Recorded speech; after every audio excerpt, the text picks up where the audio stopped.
তোমার ছবি এঁকেছি। জল ভরা মেঘ ওই দু চোখে দেখতে আমি পেয়েছি।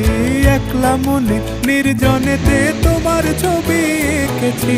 নাম রেখেছি বনলতা যখন দেখেছি, হয়তো বা সেই ক্ষণেই তোমায় ভালোবেসেছি।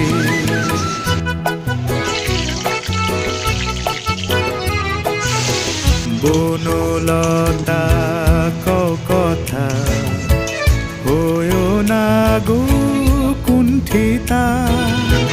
বনলতা কথা হয়ো না গো কুণ্ঠিতা। একটি কথাই শুনবো বলে তাই তো কাছে এসেছি। বলবে কি গো আমিও তো তোমায় ভালোবেসেছি।